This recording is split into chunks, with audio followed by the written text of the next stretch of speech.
ए, वो देख।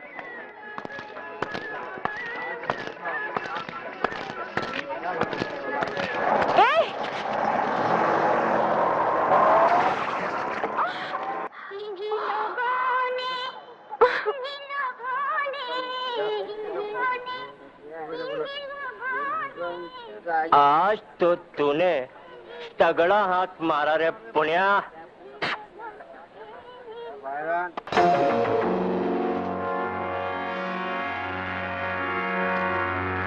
बच्चों को स्मैक देता है, चोरी करवाता है, शर्म नहीं आती?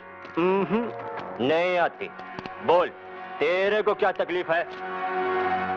तकलीफ में तो आप पड़ जाइएगा। तेरी तो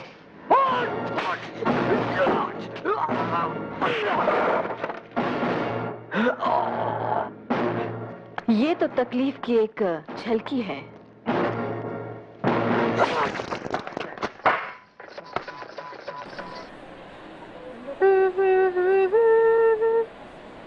सुनिए, यहाँ जानकी का घर कहाँ है? यहाँ किसी का घर नहीं है, सभी का ससुराल है। ये चलना। हमारे ससुराल में हर रात सुहाग रात है। क्या? अरे चलना। चल फुट, 5 रुपए में बाटली मारो किसी नाली में जाके। आगे नहीं पाएगी हरामजादे। अरे कहाँ जा रही? ये क्या कर रहे हैं आप? जिस काम के लिए इस माल का पैसा दिया वो कर रहे हैं। देखिए, ये माल नहीं, एक मासूम बच्ची है, वो भी आपकी पोती की उम्र की। अरे क्या हुआ, क्या बात है? अरे छोटी उम्र की लड़की के नाम में मोटी रकम वसूल कर ली, अब धक्का मार के भगा रहे हैं। मैं भी बुला के लाता हूँ टोनी को।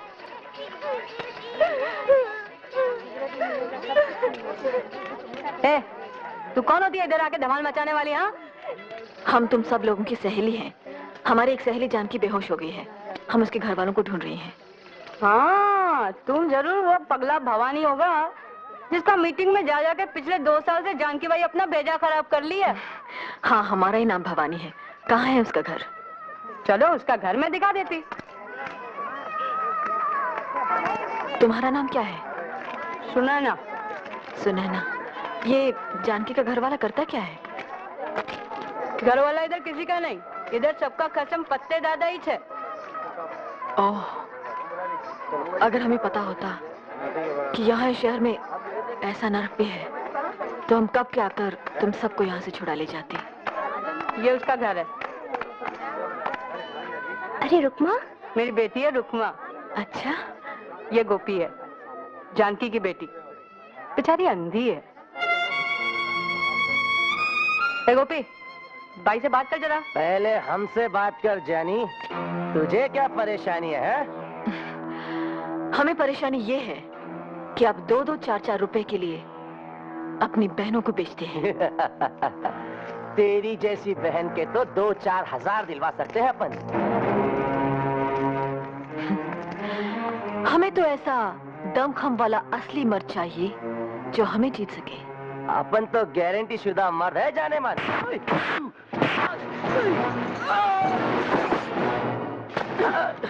आप तो गए काम से, जाइए अपनी गारंटी देने वाले को लाइए। जाइए। चलो, अपन फत्ते दादा को बोलेगा, वही ठीक करेगा इसे। चलो। अरे ये तुम क्या कर रही हो भाई? तुम्हारे तो 2 ही हाथ, तुम अकेले हम सबको फत्ते दादा से कैसा बचाएगी? हाँ, हमारे पिताजी करमवीर गणेश दत्त की सारी जिंदगी बेईमानी और नाइंसाफी से लड़ते हुए बीती।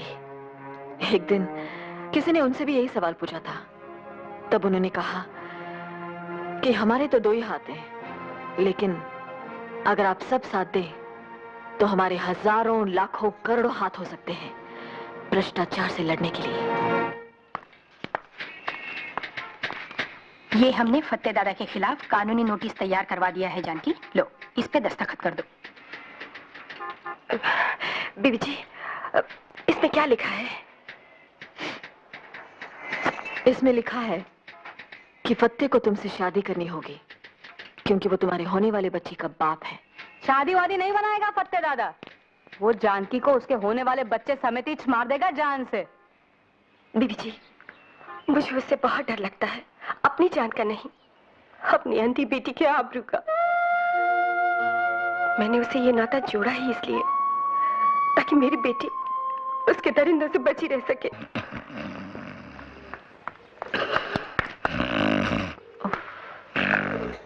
ए ए मैं ए नहीं, बी नहीं, सी भी नहीं, मैं सीधा आगे जाके B for victory, B for Vinayak. तो भी ऐसा बोलने का, विनायक जी। आप XYZ कोई हो हमारी बला से। अब आप सीधे से बैठे और एक रिपोर्ट दर्ज करें। फोकट में इधर कोई काम होता ही नहीं है। रिपोर्ट लिखने का है, पैसा दो। रिपोर्ट काटने का है, तो अपन पैसा दो। ड्यूटी पर ऊँघते हैं और खुलेआम घूस मांगते हैं, ये क्या हिमाकत है? इस थाने का इंस्पेक्टर कहाँ है? इंस्पेक्टर दास। आशुतोष दास।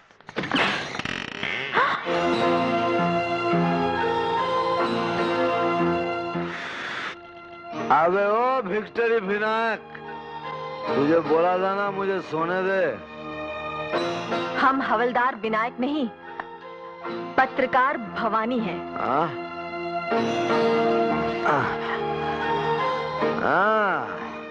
ये छुरी तो बस भालो जी ने जी। आई मीन मैडम, कह लो भला हो जो भी हो, काश तुम मेरे लिए होते। इंस्पेक्टर आशुतोष दास जी। जी। आप अपनी होश और हवास खुद ही दुरुस्त कर ले तो बेहतर, वरना बेकार हमें जहमत उठानी पड़ जाएगी, समझे? ओरे बाबा रे, ओरे बाबा, ये जनाना तो बेसी मर्दाना। हम तो आपसे आपके हवलदार की शिकायत करने आई थी, लेकिन आप तो उससे भी गए गुजरे निकले। क्यों, क्या खराबी है? अब आप कायदे से वर्दी पहने, अपनी सीट पर बैठे और फत्ते के खिलाफ हम जो रिपोर्ट दर्ज कराने आई है उसे दर्ज करें। इश इश इश, कितना ज्यादा बात आप एक साथ बोल जाती हैं। जरा धीरे धीरे प्यार से समझा के बोलिए मैडम। आप ड्यूटी के वक्त थाने में शराब पीते हैं?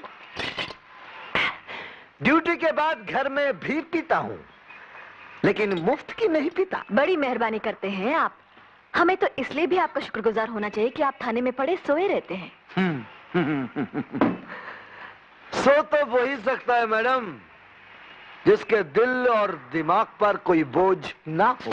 बोझ डालने के इरादे से ही हम यहाँ आई थी, लेकिन आपके हवलदार ने बताया कि यहाँ बगैर घूस लिए कोई रिपोर्ट नहीं दर्ज की जाती।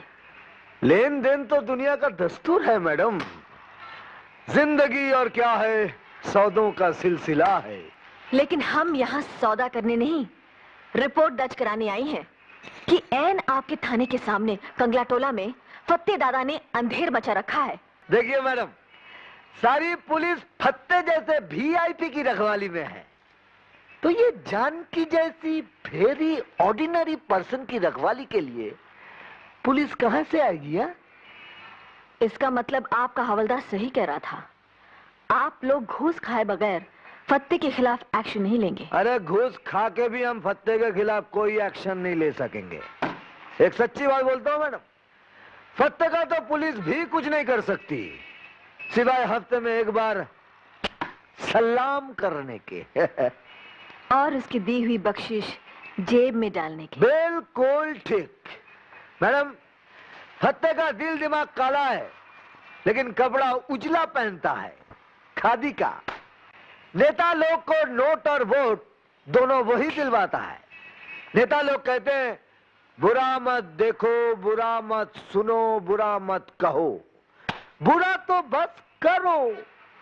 गलती से अच्छा काम करोगे तो बेमौत मारे जाओगे। हाँ, अगर आप एक्शन नहीं लेंगे तो हम ऊपर जाकर आपकी शिकायत करेंगी। अरे मैडम, जितनी ऊंची दुकान में जाएंगी उतना ही नीचा ईमान पाएंगी। शिकायत करते करते अगर भगवान के पास भी चली गई ना, वो भी बेकार जाएगा। अरे मैडम, जाने से पहले कथा तो सुनती जाइए। एक मर्तबा भगवान से उनकी पत्नी ने पूछा, हे भगवान, आपके भगत लोग आपके पास आकर इतना रोता है, कांपता है, मेरा तो कान पक जाता है सुन सुन के। आश्चर्य, क्या आप मुस्कुराते हुए सुनते रहते हैं? तो जानती हैं भगवान ने क्या किया? दोनों कानों से रुई निकाल कर दिखाए और बोले, अजी सुनता कौन है? अबे ओ विनायक, यस बॉस। बहुत कड़क मारा है, थोड़ा पानी लेकर आ।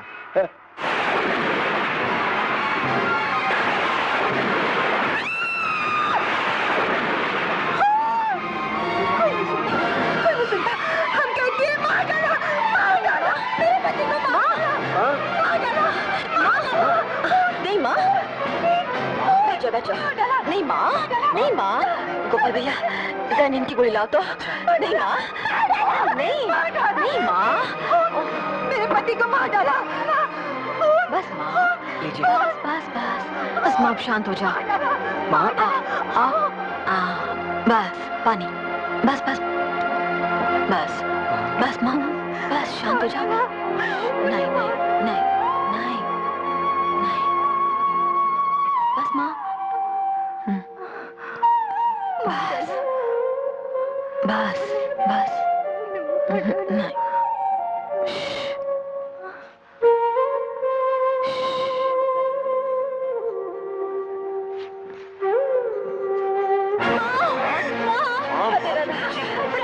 कौन बचाता है आपको?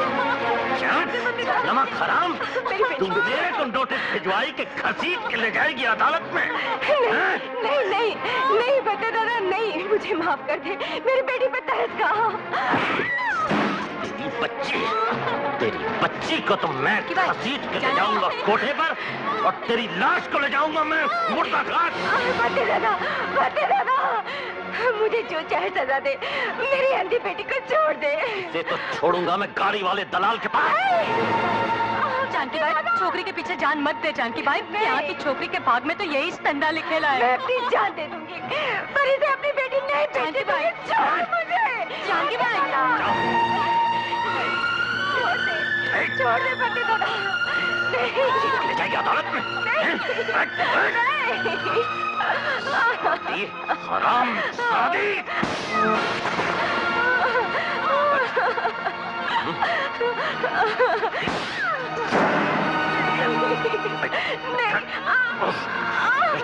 जान से मार डालूंगा।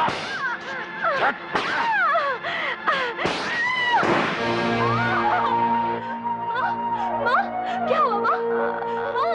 देख लिया तुम सबने इसका अंजाम। अब कान खोल कर सुन लो। फत्ते दादा से जो टकराएगा बेमौत मारा जाएगा। खबरदार जो किसी ने उस कुतिया के भड़काने पर कोई कार्रवाई की। फत्ते दादा, हमारा नाम भवानी है। बीबी जी। जानकी,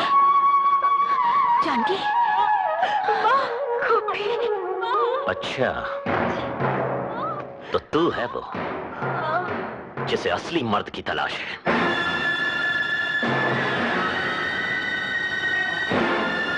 असली मर्द की, बेबस औरतों को बेचने और मारने वाले नामर्द कसाई की नहीं। साली!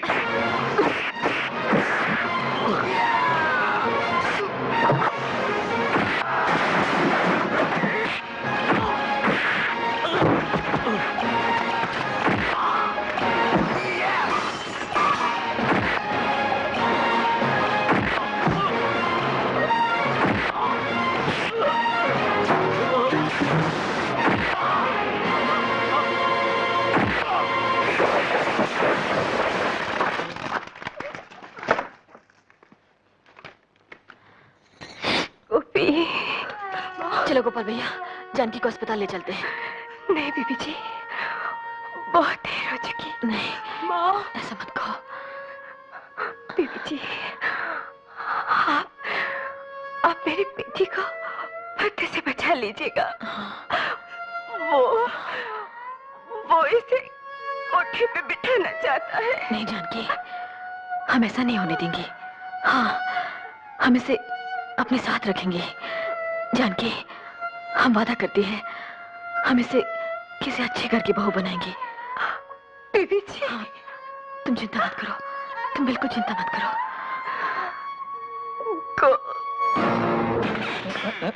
ये धरती डोली क्या? कंगला टोला में खून हो गया है। खून तुमने किया? क्या? नहीं ना। खून तुम्हारे सगे वाले का हुआ या तुम्हारा हुआ? नहीं ना। तो खाली पहले तुम मेरा और तुम्हारा टाइम काय को बर्बाद कर रही है? तुम्हारा इंस्पेक्टर कहाँ है? उसका अभी दारू के अड्डे के इंस्पेक्शन का टाइम तो पूरा हो गया। वो अभी किसी गटर वटर नाली वाली का इंस्पेक्शन कर रहा होगा।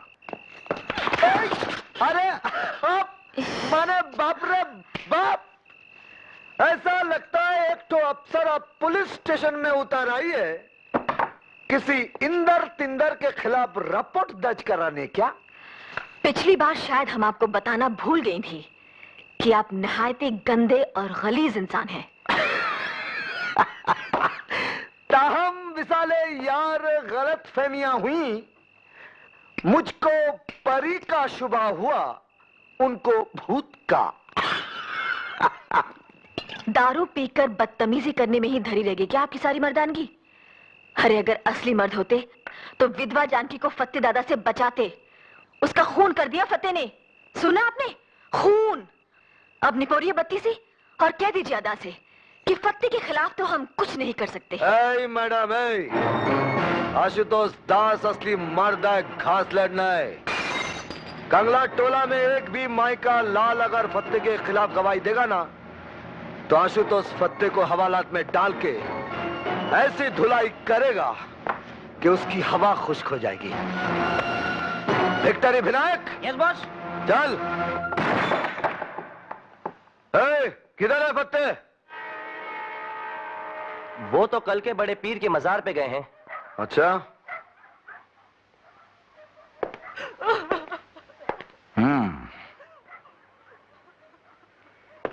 किसी ने यहां फत्ते दादा को जानकी का खून करते हुए देखा है? क्या हुआ? बोलो।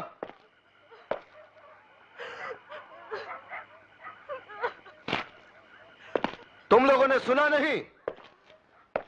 हमने पूछा किसी ने फत्ते दादा को जानकी का खून करते देखा है?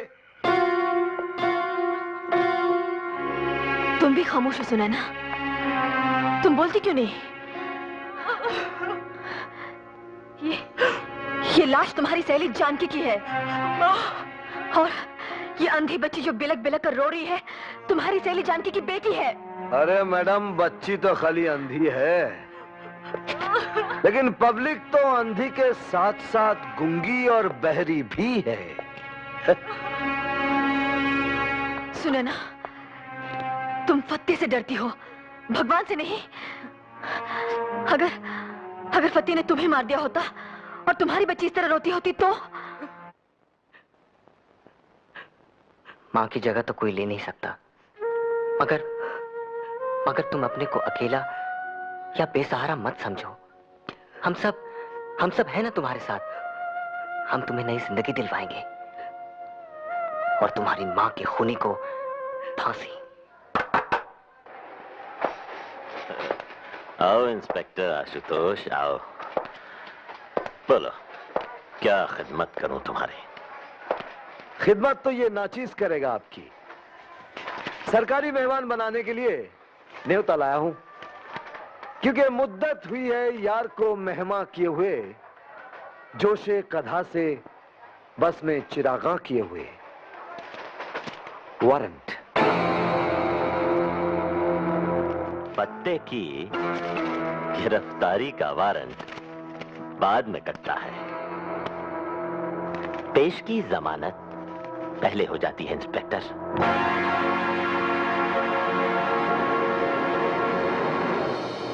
शराब!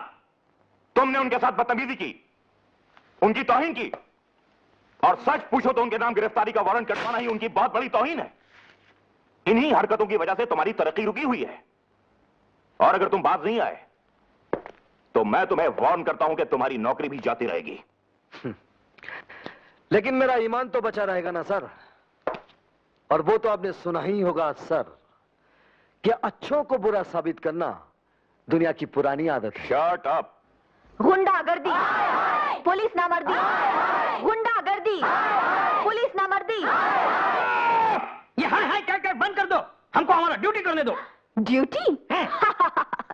ड्यूटी किस चिड़िया का नाम है आपको पता भी है? मुझसे पूछिए मैडम, मुझसे। सलाम कर बे। ड्यूटी उस चिड़िया का नाम है जो अंडे नहीं देती, उसे मार कर खा जाने में ही अक्लमंदी है। जानकार लोग कहते हैं उसका मांस सही तब पकता है जब घूस के घी में भूना जाए। भूना लगता है घूस का घी खा खाकर बहुत चर्बी चढ़ गई आपकी आंखों में।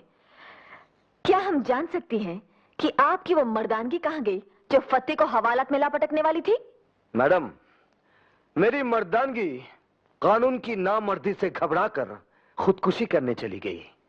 कानून से फत्ते को बाइज्जत जमानत मिली और मुझे फटकार सुनाकर बेइज्जत किया गया। लेकिन क्यों? क्योंकि फत्ते कंगला टोला का नेता है। नेता नहीं, दादा है। नेतागिरी का झंडा अपने यहां दादागिरी के डंडे पर ही लहराता है। झंडा आसमान पे लहराता है और डंडा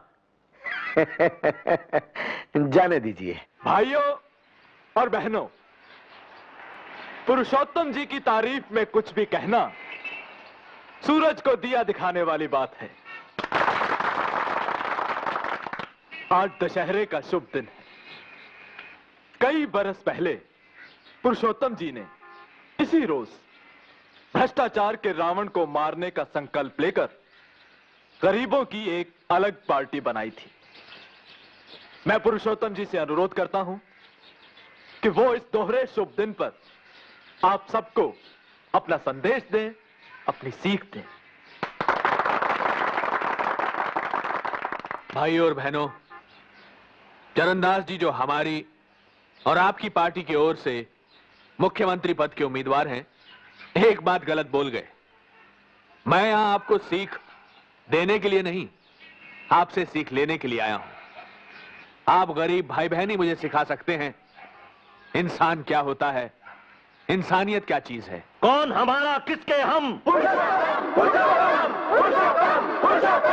ये अपनापे के रिश्ते भी बस गरीब लोगों में ही होते हैं।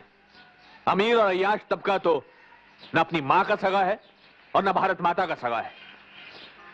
बेईमान नेता, बेशर्म सेठ, बेदर्द बुद्धिजीवी और बेरहम गुंडे इस देश को बेमुरवत होकर लूट रहे हैं। गरीबों के खून पसीने से अपनी खुशहाली की फसल सींचने वाली इस चंडाल चौकड़ी से लड़ने के लिए और भारत से भ्रष्टाचार को मिटाने के लिए मुझे आप लोगों की मदद चाहिए। मुझे लंबी चौड़ी बातों में विश्वास नहीं है। मैं सिर्फ इतना कहता हूं कि चरणदास की सरकार सच्ची और साफ होगी। वो पाप का मुंह काला और पुण्य का बोलबाला कराएगी। पुरुषोत्तम एक आया है। पुरुषोत्तम जी, क्या आप फत्ते दादा जैसे राक्षस को साथ लेकर रामराज कायम कीजिएगा? स्मगलर ये है, खूनी ये है, जहरीली शराब ये बेचता है, चकले ये चलाता है। क्या बकती है, उठाकर बाहर फेंक दो इसे।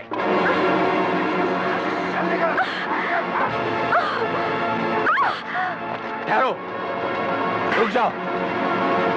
ये क्या कर रहे हैं आप? हैं? शर्म नहीं आती आप लोगों को माताओं बहनों पर हाथ उठाते हुए?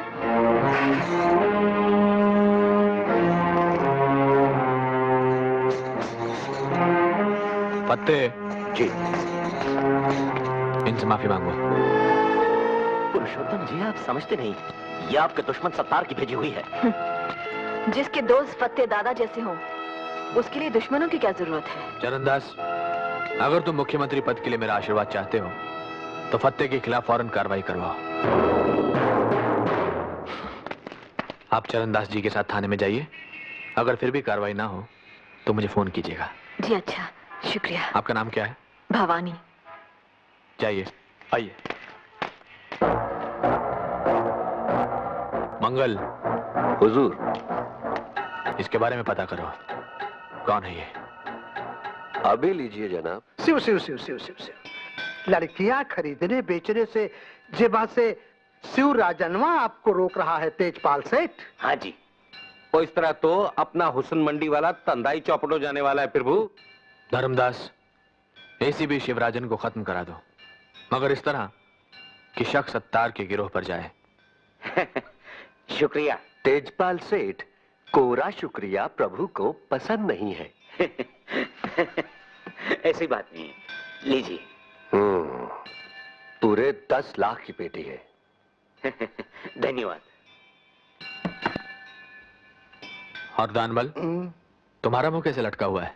मुंह तो मेरा लटके ही लटके पुरुषोत्तम जी।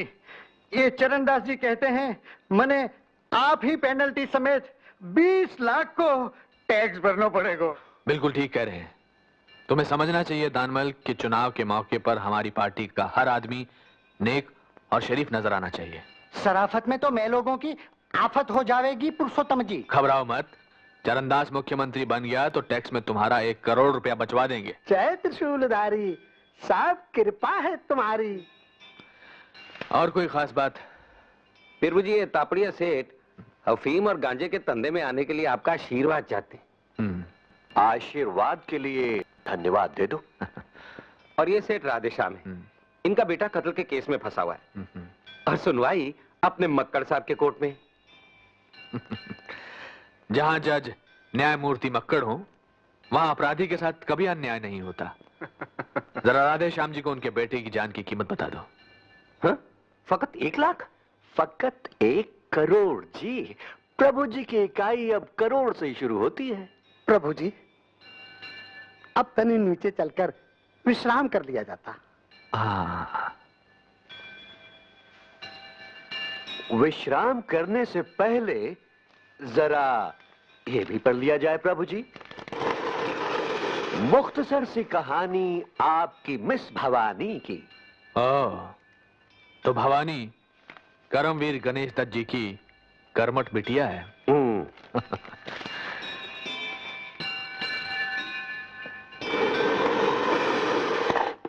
फत्ते को आप अंदर करवा दिए, इसे तमाम साथी लोग दुखी हैं। चुनाव के समय जनता को खुश करना जरूरी होता है, साथियों को नहीं। पुरुषोत्तम जी, ये काम आप भवानी को खुश करने के लिए किए। जेवा से औरत आपकी सबसे बड़ी कमजोरी है।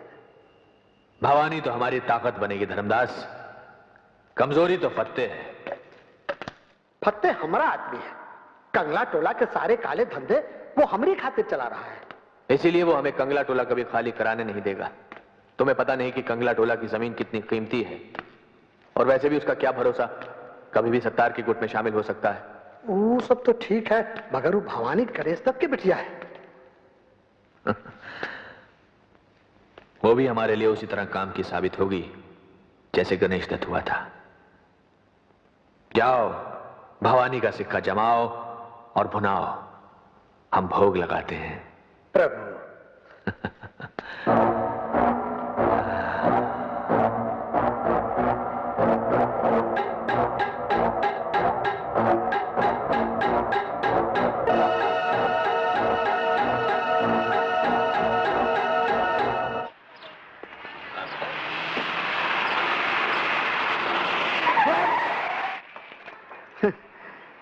कितना कम है फासला मौत और जिंदगानी के बीच का केशव कुमार। पाल भर गड़िया इधर उधर चली जाती तो जेबा से आप काल के गाल में चले जाते। अब आराम से हमरे संग गड़िया में बैठा जाए और हम जौन प्रसाद लाए हैं सो ग्रहण किया जाए। धर्मदास जी, आप अपनी घूस समेत फौरन चले जाइए। कहीं नखराबाजी में आप ही न चले जाएं दुनिया से। आप मुझे धमकी दे रहे हैं? धमकी नहीं, वचन दे रहे हैं। जो हमारे खिलाफ केस वापस न लिया तो आपकी पवित्र आत्मा को देह के पापी पिंजरे से मुक्त करवा दिया जाएगा। चलो।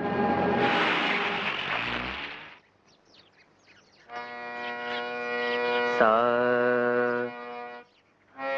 रे गा मा पा धा नी सा। भाई वाह गोपाल भैया, तुम खुद तो सारा दिन सारे गा माँ करते रहते हो, अब इसे भी करने लगे हैं? और माँ को अकेला क्यों छोड़ दिया कमरे में? माँ के पास केशव भाई साहब बैठे हैं। हाँ, अब जा करके रट्टा मारो, चलो।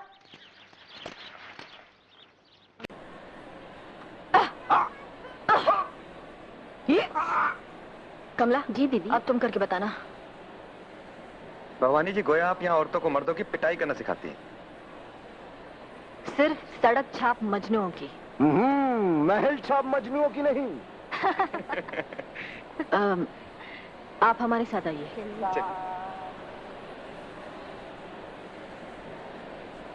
यहाँ हमने औरतों के लिए डॉक्टरी और कानूनी सलाह देने का इंतजाम किया है। आइए। दर्द देने वाले दवा बंटवाएं तो पुण्य होता है विक्ट्री विनायक। और ना इंसाफी करने वाले कानूनी सलाह दिलवाएं तो और जास्त पुण्य होता है।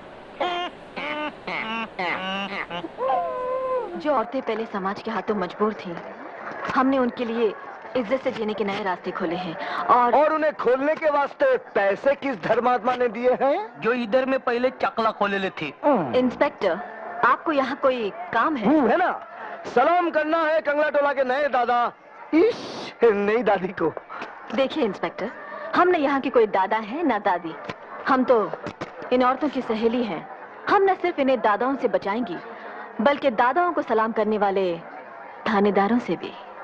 वाह वाह, उठ गई दुनिया से राहो रस्म यारी। हाय हाय। आपने कुछ कहा? जी हाँ, कह रहा था कि आप भी एक मोहरा बन गई हैं किसी की राजनीतिक शतरंज का।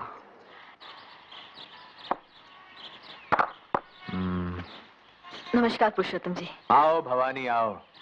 मंगल ने बताया कि आपने हमें याद किया है। भाई काम के वक्त काम के आदमी को ही याद किया जाता है। दरअसल हमें पार्टी के चुनाव प्रचार के लिए कोई काम का आदमी नहीं मिल रहा। तुम ये जिम्मेदारी संभाल लो। रामू जी साहब। जरा लाइब्रेरी में चाय रखवाना। अच्छा साहब। मैंने चरणदास से कहा है कि अगर हमारी पार्टी की सरकार बने तो तुम्हें समाज कल्याण मंत्री बनाए। लेकिन पुरुषोत्तम जी, हम किसी पार्टी या सरकार की नहीं, जनता की सेवा करना चाहते हैं। आओ भवानी, मैंने भी कभी किसी सरकारी गद्दी पर बैठना मंजूर नहीं किया। मेरे गुरुजी का कहना था कि सरकार से किसी भी तरह जुड़ना अपने हाथों में सोने की हथकड़ियां डलवा लेना है। आपके गुरु कौन थे? आपके गुरु? करमवीर गणेश दत्त जी। करमवीर गणेश दत्त जी आपके गुरु थे? थे और आज भी हैं।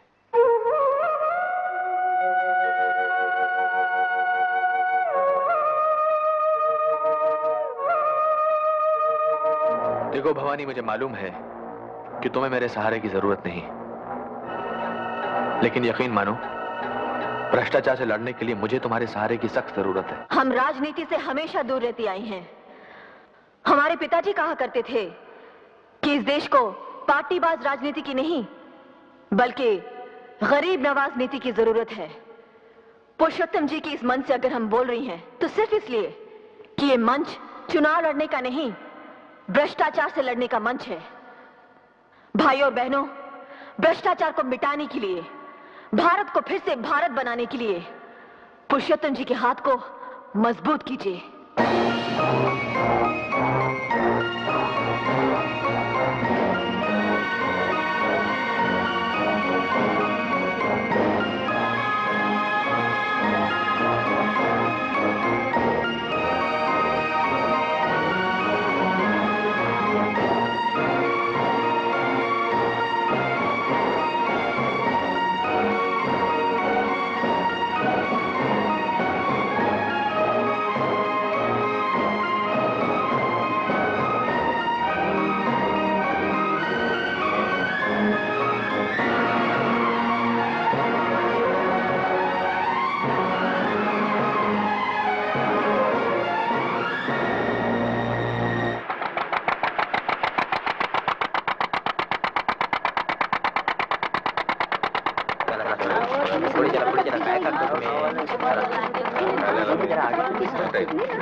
भवानी जी आप क्या हुआ?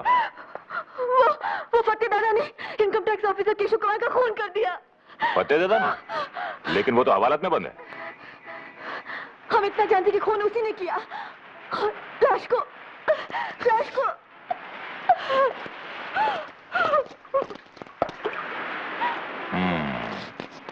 बहुत खूब। हवालात में बंद आदमी ने खून कर दिया और लाश बेपर के उड़ गई।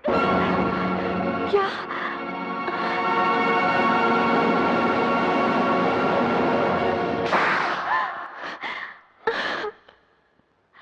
क्या ये सच नहीं है कि एक दिन सुधा ने अपने पति केशव के साथ आपको रंगे हाथों पकड़ा था?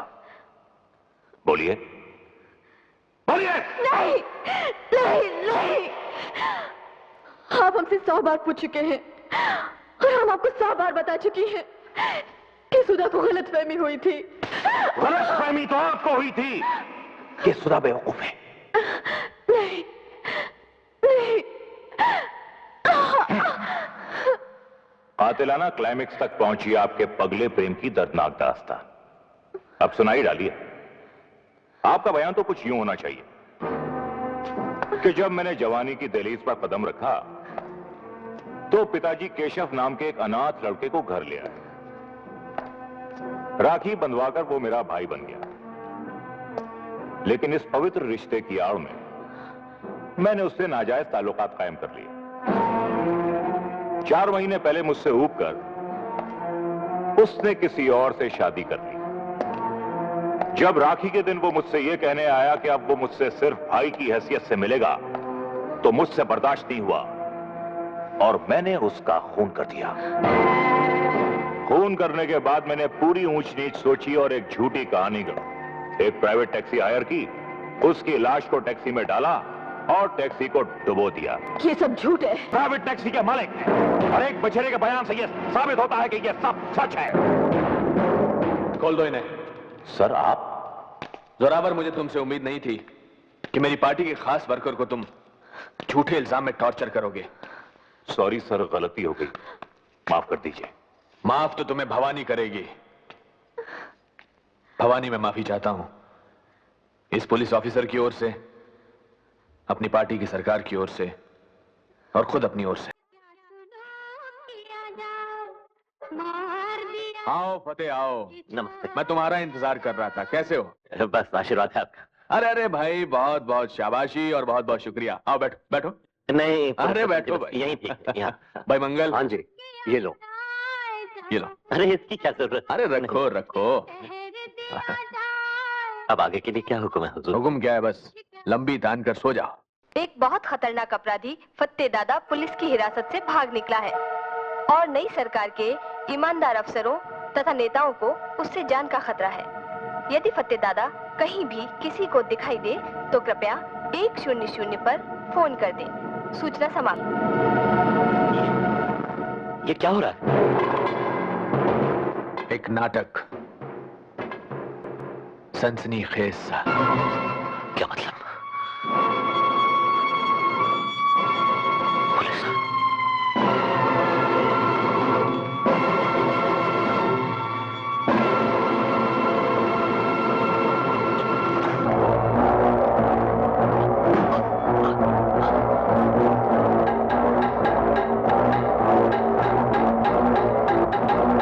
सुनो फतेह, दिलेर फतेह मौत को पीठ दिखाए, ये अच्छा नहीं लगता।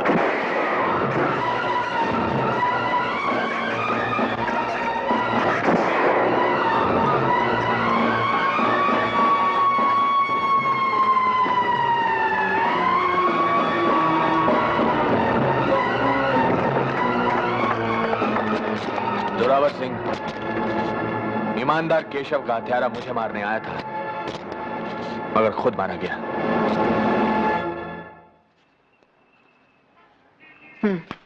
ये लो। अच्छा, तो हम चलती हैं। दीदी, एक बात और थी। बोलो। हम यहाँ आज शाम आपका जन्मदिन मना रहे हैं। हमने पुरुषोत्तम जी को भी बुलाया है। अरे यार, तुम भी हद करती हो। हम कोई बच्ची है जो हमारा जन्मदिन मना रही हो? हाँ? मैडम, जब तक आप बच्चों की मां नहीं बनेंगी, बच्ची ही कहलाएंगी। आपको यहाँ किसने बुलाया है? लो, आप भूल गई? पुरुषोत्तम जी का हुक्म है कि अफसर लोग आकर आप ही को रिपोर्ट दें। तो आप लिख कर भेज सकते थे जैसे औरों ने भेजी है। ये मैडम, मेरी लिखावट तो डॉक्टर की प्रेस्क्रिप्शन की तरह है जो खुद को समझ नहीं आती। मुख्तसर सी रिपोर्ट है, मुंह ज़बानी सुन लीजिए। सुनाइए। पुरुषोत्तम जी के राज में गाड़ियां टाइम से मतलब 5 मिनट पहले छूट रही हैं और बाबू लोग दफ्तर में टाइम से मतलब 10 मिनट पहले पहुंच रहे हैं। गुंडागर्दी की दुनिया में हर छोटी मछली बड़ी मछली के पेट में पहुंच चुकी है। और हाँ, घूस लेते हुए पकड़े जाने का डर दुगना हो गया है, इसीलिए घूस की रेट चौगनी हो गई है। हर निकम्मा ऑफिसर रिटायर किया जा रहा है और काम का ऑफिसर उसी को समझा जा रहा है जो पुरुषोत्तम जी के लिए पैसे जुटाए। इंस्पेक्टर आशुतोष, आप तो यही समझते हैं ना कि दुनिया का हर इंसान आपकी तरह नाकारा और बेईमान है? अरे नहीं मैडम, नहीं। मैं समझता हूं इस दुनिया में 1 लाख में से फकत 99,999 इंसान बेईमान होते हैं। एक आपके जैसा नादान भी होता है जो हर बेईमान को ईमानदार समझता है। आप अपनी अक्लमंदी समेत फौरन यहां से चले जाइए।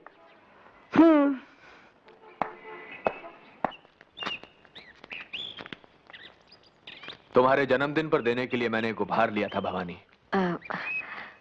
हम उसूलन उपहार नहीं लेती पुरुषोत्तम जी। मैं भी, क्योंकि उपहार की शक्ल में घूस देने की कोशिश भी की जा सकती है, लेकिन यह उपहार तुमको लेना ही पड़ेगा। खोल कर देखो।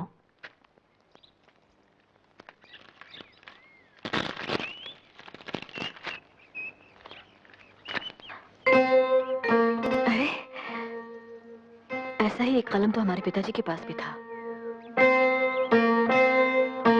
ये वही है। लेकिन ये आपको कहां से मिल गया? बहुत पहले उनके एक प्रूफ रीडर ने मुझे दिया था। ओह, शुक्रिया। ये उपहार देकर तुमसे एक काम निकालना है मुझे। संत धर्मदास एक ट्रस्ट बनाकर तुम्हारे पिताजी का अखबार मर्यादा फिर से निकालना चाहते हैं। उसके एडिटर बन जाओ। जी। गणेश दत्त जी का पेन तो ले लिया है, उनकी कुर्सी भी संभाल लो। लेकिन पुरुषोत्तम जी, अरे अरे, ये क्या कर रहे हैं आप?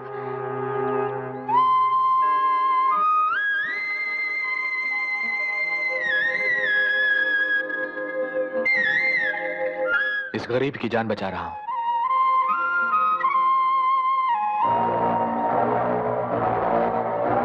तो करोगी ना मर्यादा का संपादन? पुरुषोत्तम जी, हमारे पिताजी का अखबार किसी पार्टी का नहीं था। यह अखबार तुम्हारा होगा भवानी, किसी पार्टी का नहीं। तब तो कोई एतराज नहीं। तो सबसे पहले इस अखबार में हमें फत्ते के गुरु सत्तार के खिलाफ आवाज उठानी है।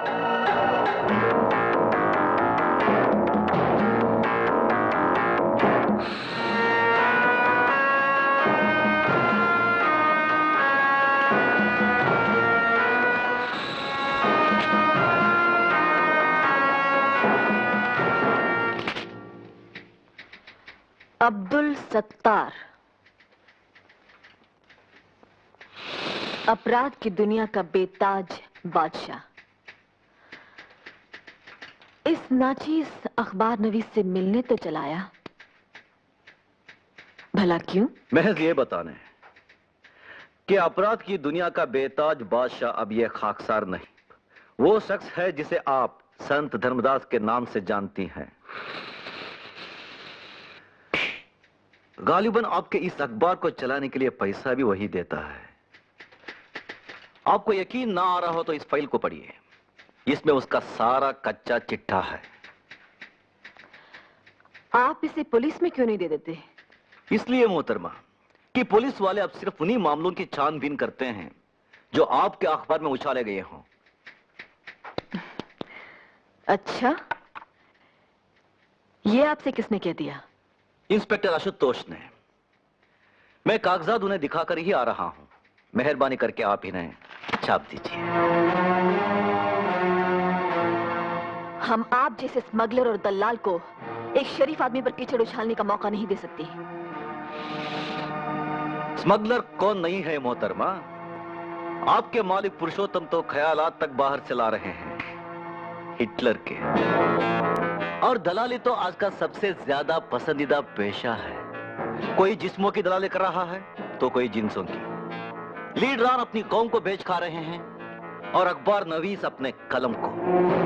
मगर हमने अपना कलम नहीं बेचा है। तो क्या आपने धर्मदास की दुकान जमाने और मेरी दुकान उखाड़ने के लिए ये सब मुफ्त में छाप दिया है? इंसान कोई भी काम तभी करता है जब उसे कुछ मिल रहा हो या मिल सकने की उम्मीद हो। माँ बाप तक बच्चे की परवरिश इस उम्मीद में करते हैं कि बुढ़ापे में वो उन्हें सहारा देगा।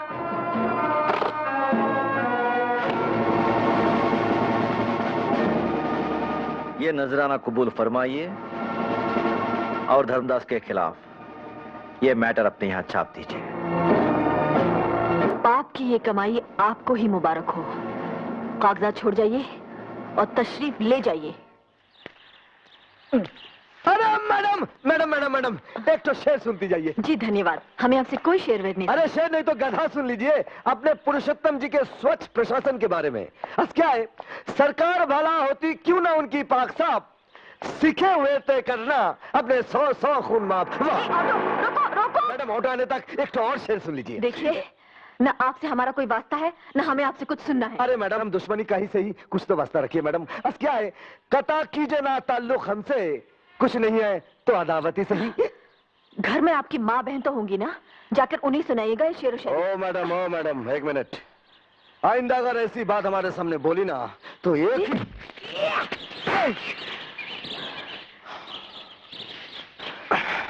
शायद आप भूल गए कि हम ब्लैक बेल्ट हैं। मैडम, मैं शायद आपको बताना भूल गया कि मैं भी ब्लैक बेल्ट रह चुका हूँ। हो सकता है कि आप कभी जूडो और कराटे चैंपियन रहे हो, और शायद मर्द और इंसान भी, मगर अफसोस अब नहीं। मर्द तो मैं हूं ही, और बदतमीजी बर्दाश्त नहीं करता। और एक बात सुन लीजिए मैडम, मैं भी एक इंसान हूं और मुझे भी बुरा लग सकता है। मेरी माँ बचपन में मुझे छोड़ गई और मेरी बहन को उस भ्रष्टाचार ने मुझसे छीन लिया जिससे आप जुड़ रही हैं। हम भ्रष्टाचार से लड़ रही हैं। उस धर्मदास की खिदमत करके जिसने केशव का खून करवाया। अपने सत्तार मियाँ के सुर में सुर मिलाकर आप भी धर्मदास जी के खिलाफ झूठे इल्जाम लगा रहे हैं। झूठे इल्जाम? जी। देखिए, ये रिपोर्ट केशव ने पुलिस में दर्ज कराई थी। इसमें उसने धर्मदास से जान का खतरा होने की बात कही है। अगर ये कागजात फाइल से ठीक समय पर ना निकाले होते तो जोरावर सिंह कब का इन्हें फाड़ चुका होता। मैडम, कभी मुझसे धर्मदास के बारे में तहकीकात कराइए, फिर देखिए आपके सच के आश्रम में कितना पाप का घड़ा मिलता है।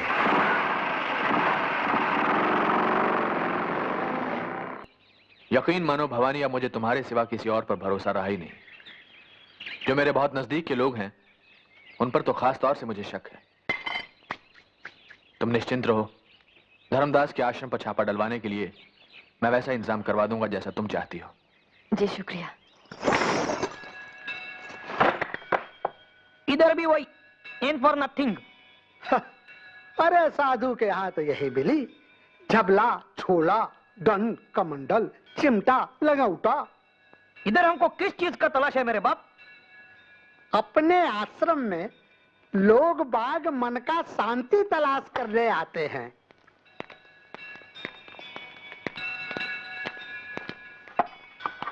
सॉरी सर, वहां भी कुछ नहीं मिला। शुक्रिया। शुक्रिया इंस्पेक्टर आशुतोष दास, शुक्रिया ये साबित करने के लिए कि हम सही थी और आप गलत। मैडम, जो दिखता है वो है नहीं, और जो है वो दिखता नहीं।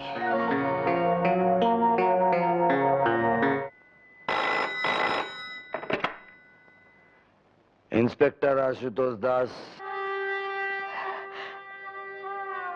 आशुतोष। हेलो। अरे कुछ बोलिए तो सही। अब रो क्यों रही हैं? बताइए ना आपकी तकलीफ क्या है। हेलो।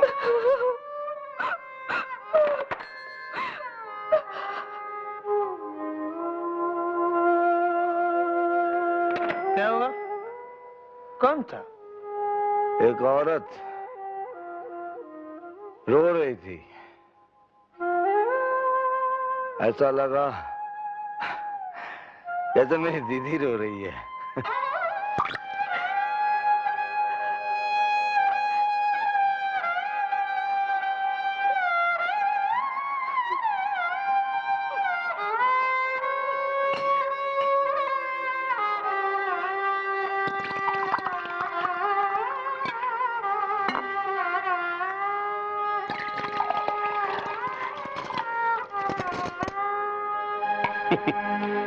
लोगों को सोडे के साथ पीते देखा, पानी के साथ पीते देखा, पर आंसुओं के साथ विस्की पीते बस एक तेरे को ही देखा है दीपाली। ये विस्की भी तुम्हारी दी है जी, और ये आंसू भी। अच्छा जी, कोई ऐसी चीज भी है जो ना दी हो मैंने तेरे को? इज्जत नहीं दी, शादी का झूठा वादा करके पाप की दुनिया में ले आए। अरे पगली, मैंने तेरे से शादी भी कर लेनी है और इस पाप की दुनिया से निकालकर तेरे को स्विट्जरलैंड भी ले चलना है। बस थोड़ा सा पैसा और डलवा लूं वहां के बैंकों में पुरुषोत्तम जी से। मेरी समझ में नहीं आता कि तुम्हारी जैसी अक्लमंद लड़की उस शराबी कबाबी पुलिस इंस्पेक्टर की बातों में आ कैसे गई। वो सत्तार का आदमी है और सत्तार की हमेशा ये कोशिश रही है कि भ्रष्टाचार विरोधी हमारी इस मजबूत जोड़ी को तोड़वा दे। लेकिन इंस्पेक्टर आशुतोष ने केशव की शिकायत के कागजात हमें दिखाए थे। वो जाली रहे होंगे। जाली? लगते तो नहीं थे। तो फिर उसने बेच खाए होंगे। लेकिन वो उन्हें बेचेगा क्यों? अगर उसने ना बेचे हो तो उन कागजात को मुझे लाकर दो, मैं उनके बिना पर एक्शन लूंगा।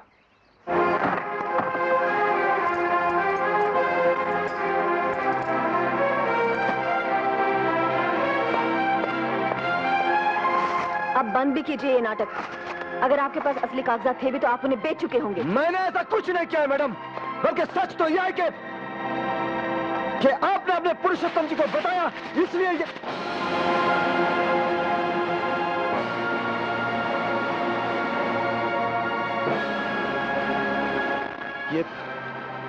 ये पैसे कहां से आए?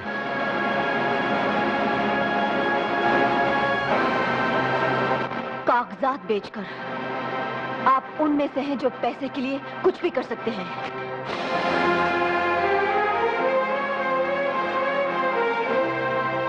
हाँ मैडम, मैं उनमें से हूं जिन्हें पैसे के लिए काम करना पड़ता है, लेकिन मैं उनमें से नहीं जिनके लिए पैसा हर काम कर देता है, जादू कर देता है, चमत्कार कर देता है, सब कुछ कर देता है। साधु को गुंडे का दर्जा दिला देता है और गुंडे को साधु का। स्वामी जी, आपका तो दोनों बाजू में हूर पड़ी है आज।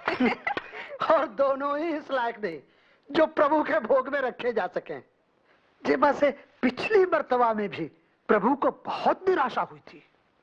अरे रौनक, तुम तो सेठ रौनक लाल बनने से पहले गाड़ी वाले दलाल कहलाते थे। करीब घर की लड़कियों को विदेशी गाड़ियों में खूब सैर कराते भरमाते थे। जाओ खुद जाकर ढूंढो कोई ऐसी जवान लड़की जो उन मामलों में बिल्कुल अनजान हो, समझे, जिसने कुछ देखा ही ना हो। स्वामी जी, आज का जमाना में ऐसी तो कोई अंधी ही होगी। अंधी? धर्मदास, बिल्कुल इसी तरह की चीज बड़े दिनों से मेरी निगाह में है। हाँ, संभल के। नारियल पानी पियोगी? हाँ।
कौन हो तुम?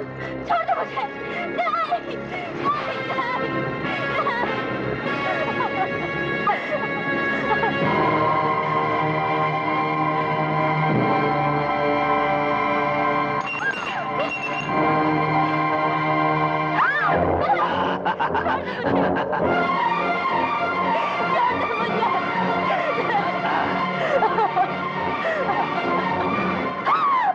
नहीं, नहीं, नहीं, नहीं,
नहीं, आपकी पुलिस कुछ नहीं कर रही है। हम पूछते हैं पुरुषोत्तम जी है कहाँ?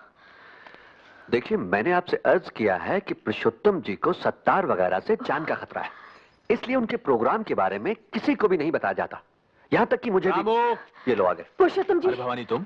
हम यहाँ 3 घंटे से आपका इंतजार कर रही हैं। क्यों, क्या हुआ? वो हमारे यहाँ एक अंधी लड़की रहती थी, गोपी, उसे कुछ गुंडे उठा कर ले गए और पुलिस हमारी शिकायत पर बिल्कुल ध्यान नहीं दे रही है। मंगल, तुम इन लोगों को गाड़ी में बिठाओ, मैं होम मिनिस्टर को फोन करके आता हूँ। जाओ। आइए प्लीज। तो अब किस तरह करें? मैं एक ऐसी तरकीब बताता हूँ कि इस मुसीबत से भी मुनाफा होगा। ध्यान से सुनो। ठीक है पुरुषोत्तम जी, समझ गया। हाँ ठीक है। जैसे ही गोपी का आता पता चले मुझे फौरन इत्तला करो। और सुनो, सत्तार के हर अड्डे पर कड़ी निगरानी रखो, समझे? अब कुछ नहीं हो सकता जोरावर, अब कुछ नहीं हो सकता। पर मैं पूछता हूं कि भवानी के कहने पर तुमने फौरन एक्शन क्यों नहीं लिया? देखिए सर, मैंने अपनी तरफ। हेलो, ये सुनते सुनते मेरे कान पक गए हैं। सत्तार अगर पाताल में भी हो तो उसे ढूंढ कर लाओ। I want him, I want him. Idiot. Sir देखिए। हाँ कौन है? अच्छा अच्छा, कौन है जोरावर? हाँ हाँ, हम अभी वहां पहुंच रहे हैं। और सुनो, सत्तार के चौकीदार को ये वार्न कर दो कि वो सत्तार को कुछ बताए नहीं। हम अभी आ रहे हैं। सर, सत्तार की नई बिल्डिंग आशियाना से फोन था। सत्तार गोपी को लेकर वहां पहुंच गया है। तो चलो, लेट्स गो।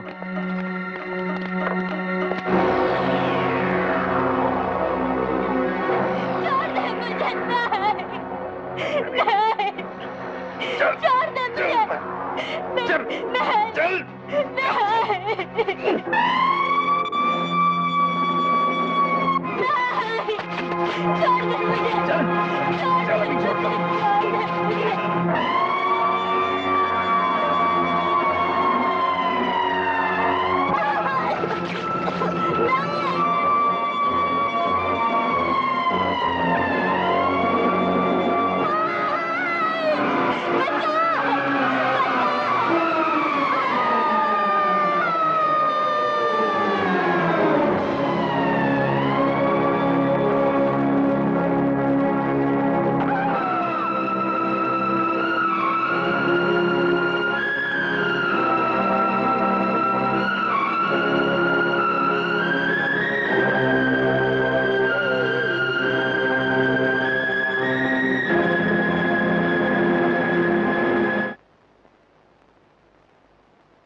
नहीं माँ, नहीं माँ, क्या हुआ?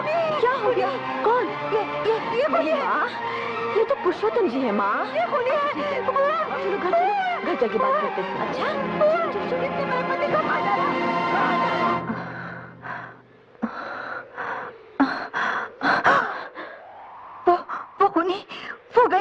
वो खूनी गया। माँ, वो तो पुरुषोत्तम जी थे, बहुत भले आदमी। नहीं, वो खूनी है। वो चेहरा हम कभी नहीं भूल सकती। ना वो चेहरा, ना वो मनहूस रात।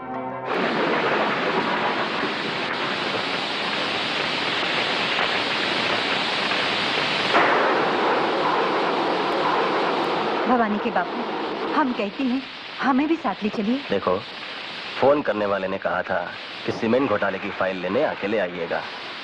तुम्हारी जिद पर मैं तुम्हें यहाँ तक ले आया, आगे नहीं ले जाऊंगा।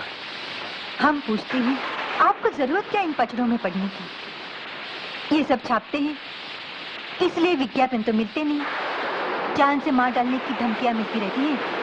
मैं धमकियों से नहीं डरता।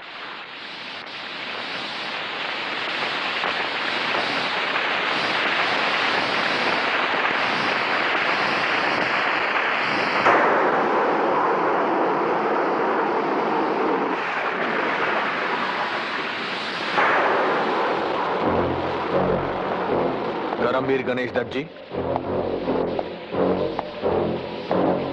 सीमेंट घोटाले की फाइल।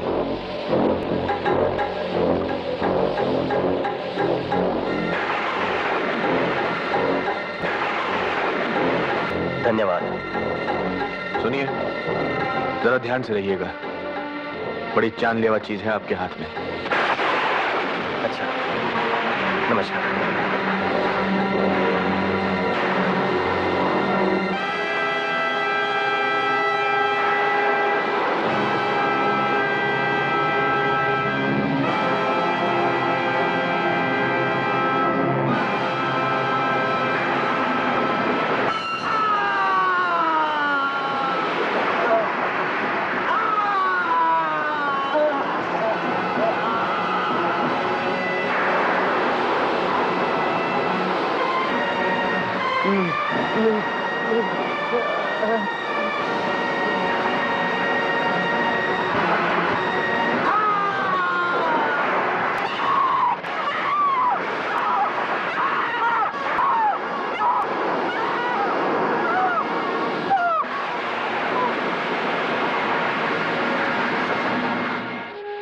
उसने मेरा सुहाग उजाड़ दिया, वो मेरा सब कुछ उजाड़ देगा।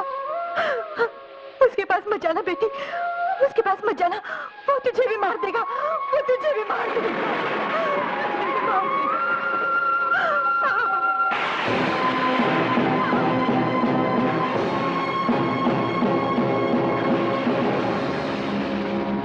हमें सत्तार मियां से मिलवा दीजिए प्लीज। पुरुषोत्तम को बेनकाब करने में हमें उनकी मदद चाहिए। धर्मदास के बारे में मेरे पास जो कच्चा चिट्ठा था, उसमें से कुछ तो आपकी मेहरबानी से पुरुषोत्तम के पास पहुंच चुका है। जो बचा है वो इस फाइल में है। हम पुरुषोत्तम को बेनकाब कर देंगे।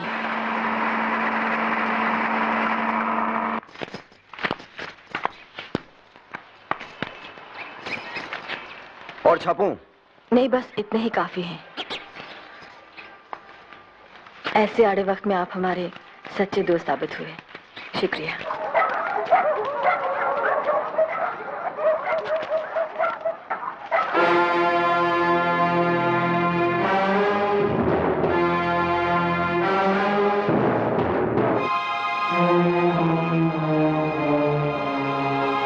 भवानी ने इसे शहर में जगह जगह चिपका दिया है और तमाम अखबारों और बड़े बड़े आदमियों के पास भी भिजवा दिया है।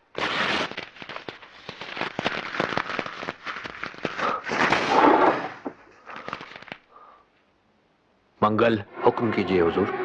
वकील साहब को बुलाओ और उनसे कहो कि भवानी पर मानहानि का मुकदमा दायर करा दें। ये भवानी के मकान के गिरवी रखे जाने के कागजात हैं। वकील साहब से कहो कि उसके मकान की कुर्की करा दें।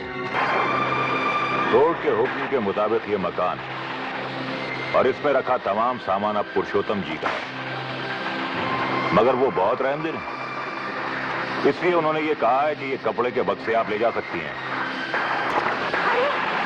उनकी तस्वीर क्या किया? क्यों किया? क्यों किया? जोरावर सिंह, जिनकी जूतियों से नोक के भी बराबर नहीं है आप, उस आदमी की तस्वीर को अपने जूते तले रोने की जुर्रत की है आपने। जुर्रत तो आपने की है पुरुषोत्तम जी पर कीचड़ उछालने की, और बदले में हम क्या कर सकते हैं, ये तो उसकी एक बहुत ही छोटी सी बानगी है। Good night. रुकिए, अंदर जाने की इजाजत नहीं है।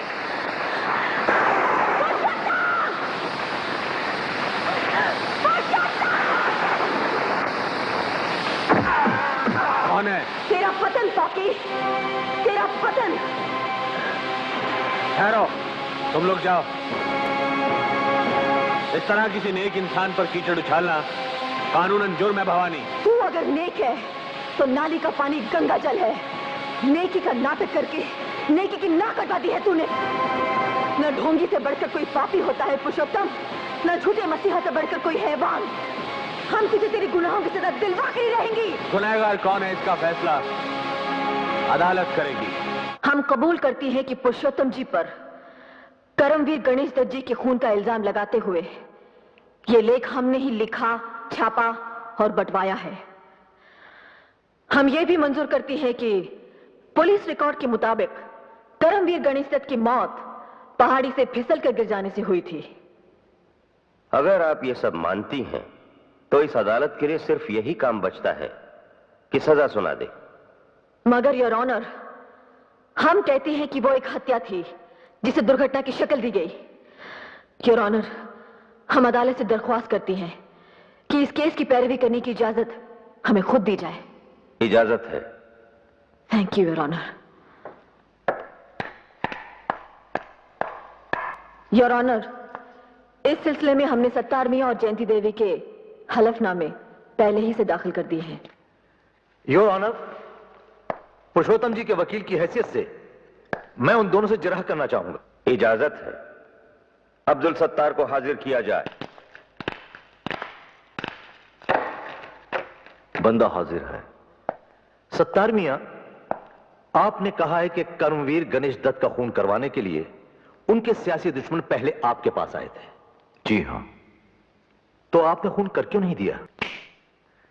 इसलिए कि खाकसर ना आपकी तरह भाड़े का टट्टू होना चाहता है, ना पुरुषोत्तम जी की तरह भाड़े का कातिल। गवाह को हिदायत दी जाती है कि जो पूछा जाए उसी का जवाब दे। और आप ये सिगरेट बुझाइए। सिगरेट पीना अदालत की तौहीन करना है। यह गवाह अदालत के तकल्लुफों से बखूबी वाकिफ है योर ऑनर। यही वजह है ना इंसाफी देखकर भले ही उसकी रूह तक सुलग उठी हो, सिगरेट नहीं सुलगी है। Order order. आपको खून करने से परहेज क्यों हुआ सत्तार मियां? क्या यह सच नहीं है कि आप पर एक अंधी और अनाथ बच्ची की इज्जत लूटकर उसे जिंदा जला देने के इल्जाम में मुकदमा चल रहा है? मुकदमे में मुलजिम मुझे जरूर बनाया गया है वकील साहब, मगर मुजरिम आपके आका पुरुषोत्तम जी हैं। Objection sustain. अभी तो ऑब्जेक्शन हुआ ही नहीं था योर ऑनर। तो होना चाहिए था। मैं करने ही वाला था योर ऑनर। सत्तार मियां की गुस्ताखियां ही इस बात की गवाह हैं कि ये पुरुषोत्तम जी से चिड़े हुए हैं, और इसकी वजह यह है कि पुरुषोत्तम जी की पार्टी की भ्रष्टाचार विरोधी सरकार ने इनके खिलाफ बड़े पैमाने पर कानूनी कार्रवाई शुरू की है। पुरुषोत्तम से तो मैं इसलिए शुरू से चिड़ा हुआ हूं कि उसने हमारे गिरे हुए पेशे को सियासी ढंग से जोड़कर कुछ और भी गिरा दिया है। सत्तार मियां, जरा अदालत को यह बताएं कि इस समय आप पर कितने केस चले हुए हैं, और पहले कब कब किस किस जुर्म में क्या क्या सजा मिल चुकी है। और यह भी सुन लें कि अब आपको सिगरेट पीकर अदालत की तौहीन करने के जुर्म में भी सजा होने वाली है। हुजूर, मैंने लाइटर जलाया है, सिगरेट नहीं। Order order. इन गुस्ताखियों से अदालत तंग आ चुकी है, जिन्हें जल्द खत्म की जाए। योर ऑनर, मुझे इस गुस्ताख गवाह से और कुछ नहीं पूछना है।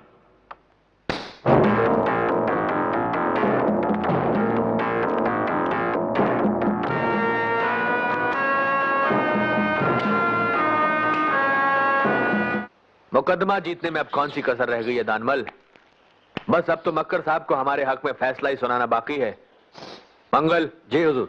रौनक से कहो कि शबाब का इंतजाम करे और धर्मदास शराब का।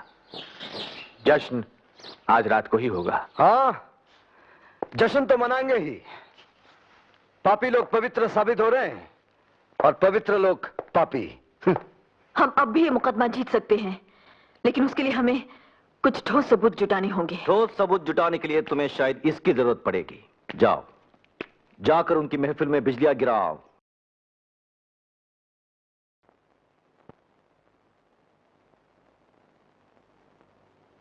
आशुतोष, क्या ढूंढ रहे हो? अपनी दीदी, अपनी आप बीती। दीदी?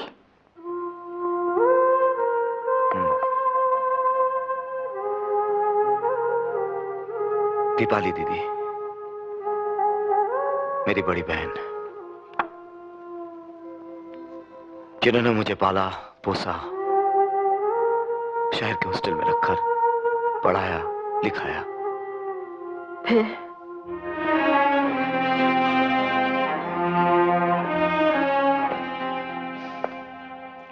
फिर जिस दिन मैं 21 साल का हुआ, मेरे एक रईस दोस्त ने दावत दी। मैंने पहली बार शराब पी। दावत के बाद वो बोला, अरे अब यहाँ क्या धरा देखने को? उठ गया हुस्न का मेला। आओ अंदर चल। अबे कहाँ लेके जा रहा है? सुंदरता की सेज की ओर। जब हमारे कहने से तूने आज शराब पी ली है, तो थोड़ा शबाब का मजा भी लूट ले। अरे नहीं, नहीं। अरे ना तो लड़कियां करती है राजा। ये तो मुझसे नहीं होगा। अबे क्यों नहीं? ये देख, 200 रुपए सवारी वाली गाड़ी मंगवाई है तेरा। अरे भाई, अरे चलना। अरे यार, मुझसे नहीं होगा यार। Good night. टाइट।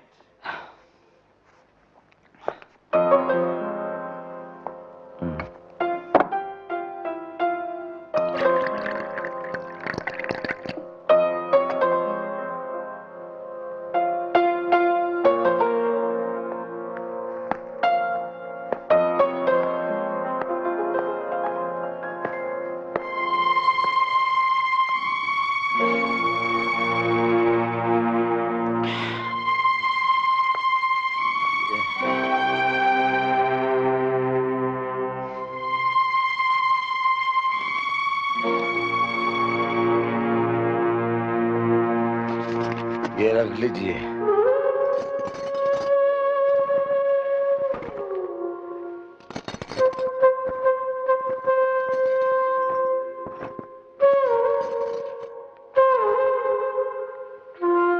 शुक्रिया।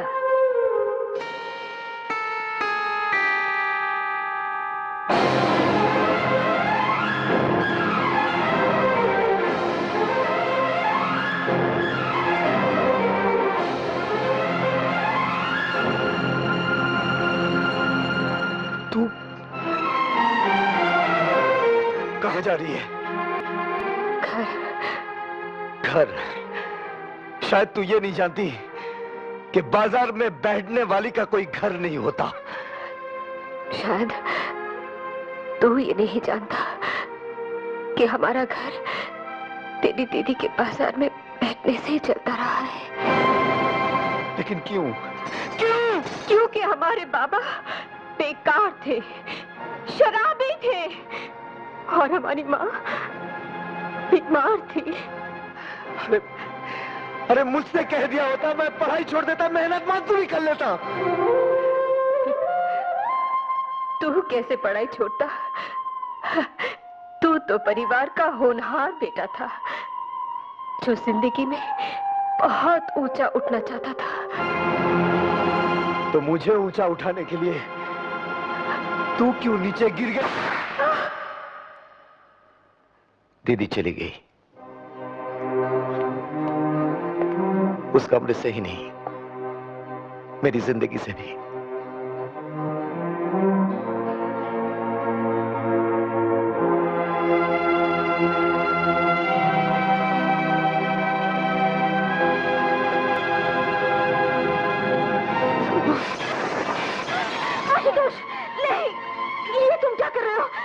उस हाथ को सजा दे रहा हूँ जिसने दीदी को मुझसे दूर किया। दीदी जरूर मिलेंगी। मैं कहता हूँ छोड़ दो। हम दोनों साथ मिलकर उन्हें ढूंढेंगे।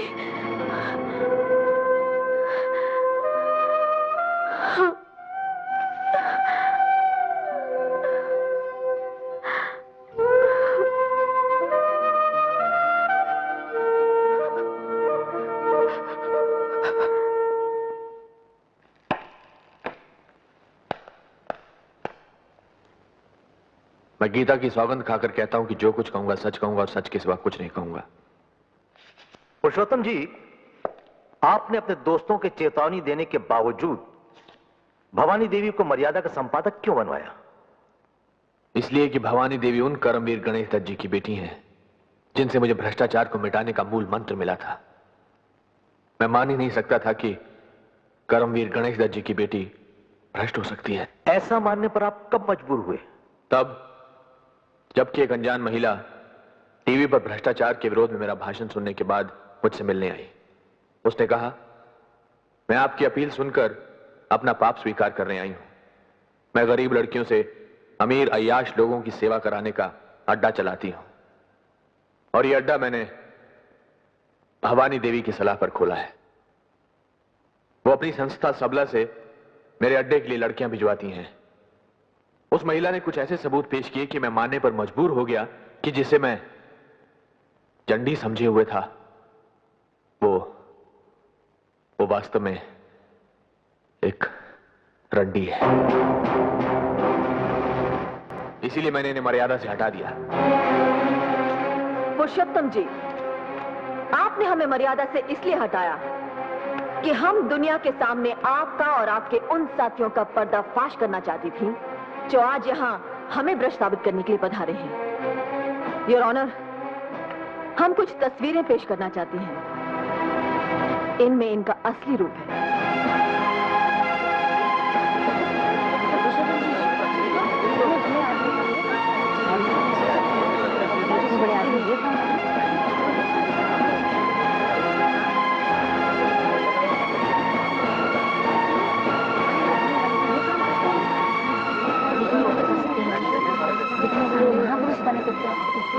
ऑर्डर। भवानी देवी, आप अदालत में इस तरह का नाटक नहीं कर सकती। हम नाटक कर नहीं रही हैं, ऑनर। देख रही हैं बहुत देर से। योर ऑनर, मुलजिमा ने मानहानि दर मानहानि करते हुए यहां पुरुषोत्तम जी की जो जाली तस्वीरें बंटवाई हैं, उनके बारे में हम किसी जानकार की गवाही करवाने के लिए वक्त चाहते हैं और उसी सुनवाई में हम भवानी देवी की बिजनेस पार्टनर दीपाली दास को भी पेश करेंगे। मेरी सारी रौनक चली गई रे, तेरे सेठ रौनक लाल से शादी करने के इंतजार में। नहीं दीदी, ऐसा चिंता क्यों करती हो? उजड़ गई रे तेरी दीदी काजोल, उजड़ गई। लोग कहते हैं उजड़ गई, मगर फिर भी दिल्ली। दिल्ली नहीं रे, ढिल्ली। कौन बोलता ढिल्ली? हमारा दीपाली दीदी पर तो सारा लोग फिदा। तभी तो सेठ ने मुझे रखा है दीपाली दीदी का चौकीदारी करने के लिए।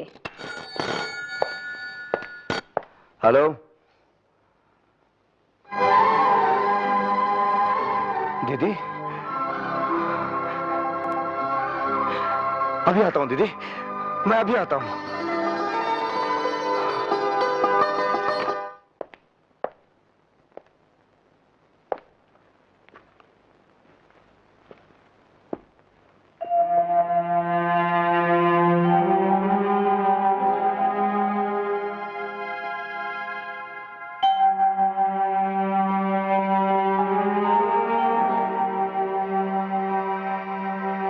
दीदी,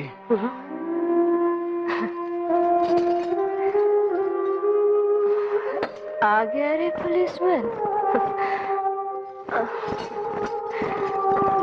दीदी,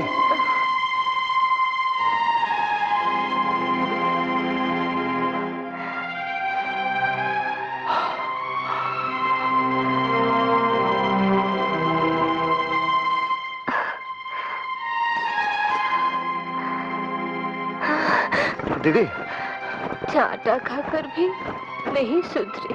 दीदी बैठ जा। नहीं सुधरी रे।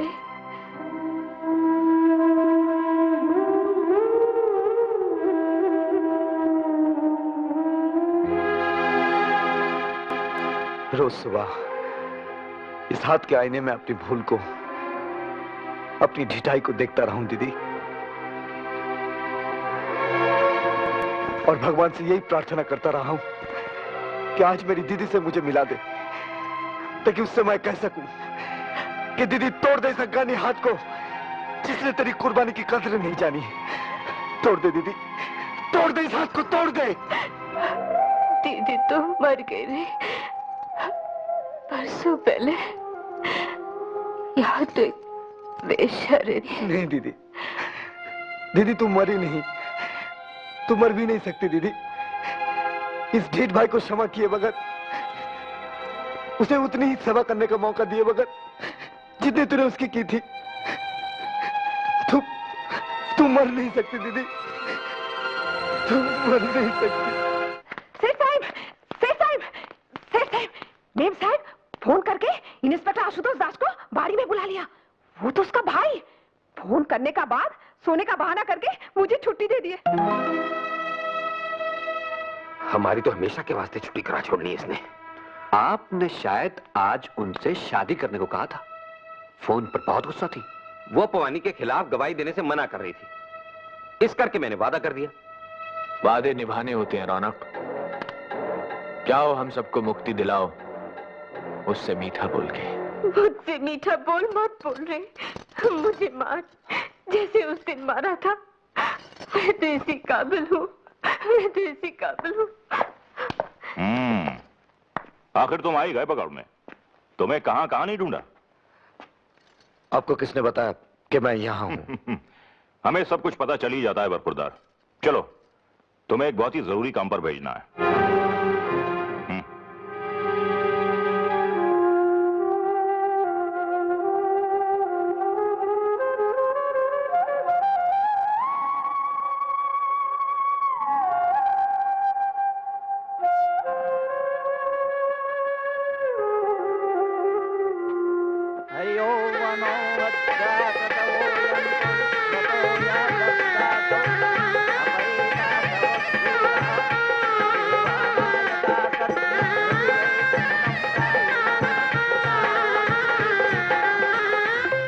आज मेरे लिए बहुत खुशी का दिन रौनक। आज मुझे पति भी मिला और भाई भी।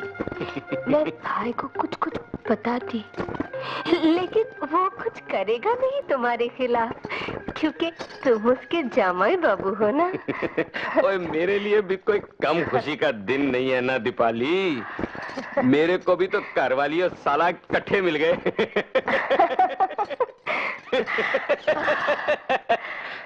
अब थोड़ा शर्मू ना दीपाली। अब तो तेरे साथ शादी कर लिया मैंने।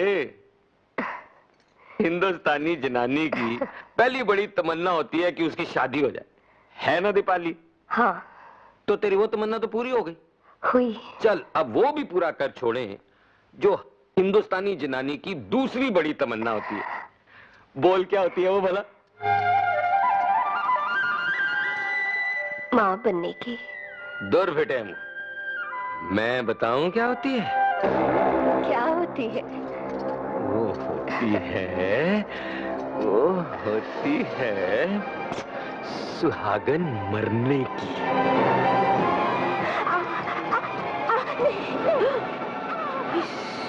आंटी, आप तो सचमुच मार दिया मालकिन को। बकवास छोड़ और जिस तरह बताया था उस तरह फोन कर। जी हाँ, हम भवानी बोल रही हैं। मैं आशुतोष की बहन दीपाली। आशुतोष को तो पुलिस ले गया। आप इधर 7 नंबर पार्क रोड पर जरा आइए ना जल्दी। आपको गोपी के खून के बारे में कुछ बताना है। हाँ।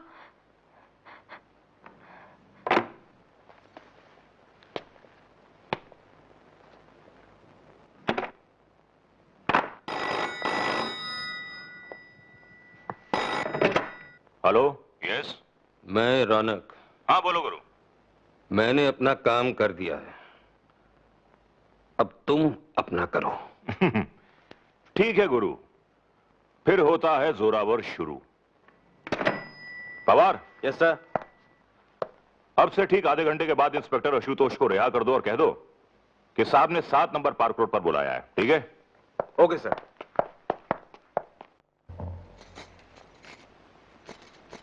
दीपाली जी,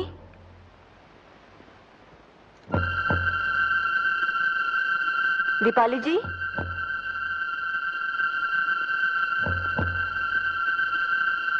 दीपाली जी,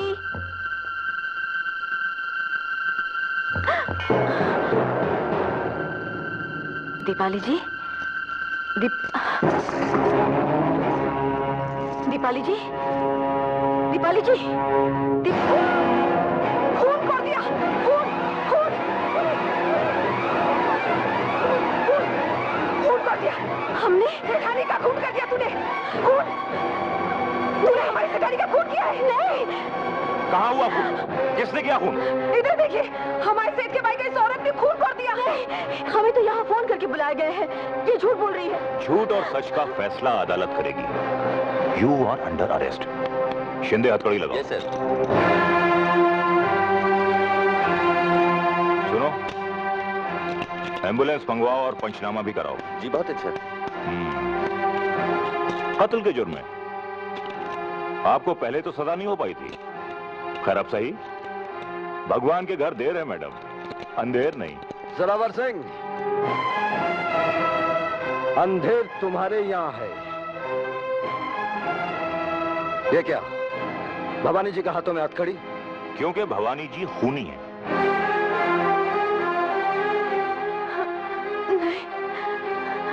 किसका खून किया इन्होंने? हमारी सेठानी का।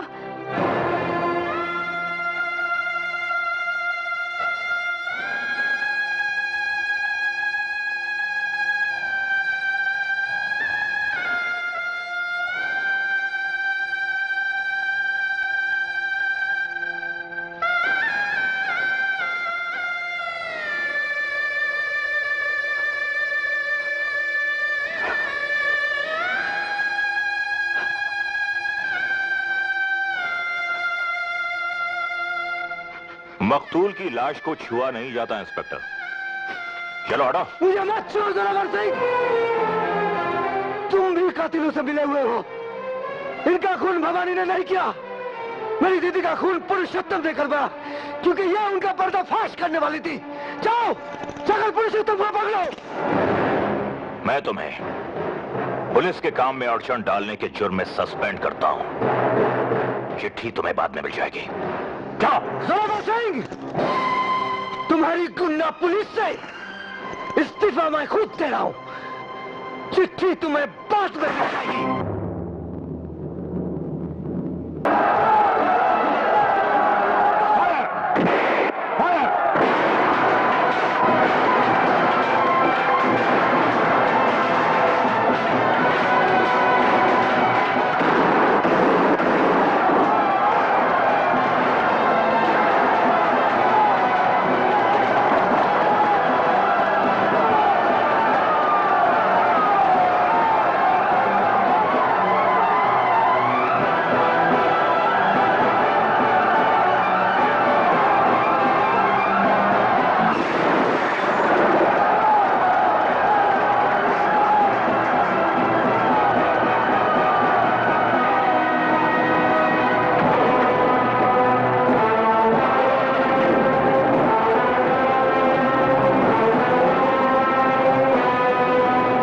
भाग गए?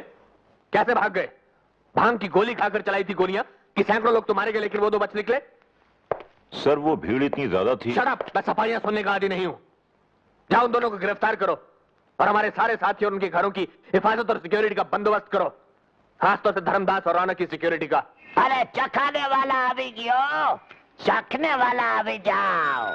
अरे मजा मजा देने वाला अभी गियो, मजा लेने वाला अभी जाओ। सजा देने वाला अभी गियो, सजा लेने वाला अभी जाओ। अरे जय राम जी सेठा, जय राम जी। हम लोग थाने रंग महल दी, फुलवारी दी, रौनका बढ़वाने आए हैं। और जाओ यहाँ से, शोर मत मचाओ। हमको गेहूं अंदम नहीं लेना है। चलो जाओ जाओ। अरे सेठा हिमा गेहूं नहीं, चारो छे चारो ऊँट रो। अरे थारो चारो तो ई माँ छे सेठा। माँ माँ माँ माँ क्या है? अरे सेठा भाई छे लुगाई छे, चिड़गोली छे चिड़िया छे, प्रेमरी पुड़िया छे, जोनरी गुड़िया छे, नार छे अनार छे, खंजर छे कटार छे, चौधरी रो चाँद छे, आफत रो आफ्ताब छे। अरे माल लाजवाब छे, कुदरत रो कमाई छे। ओए कोई माल शाल दिखाएगा भी कि कोरी गल्ला ही करेगा? अरे सेठा ओ छोरी दिखा अपना हाथ।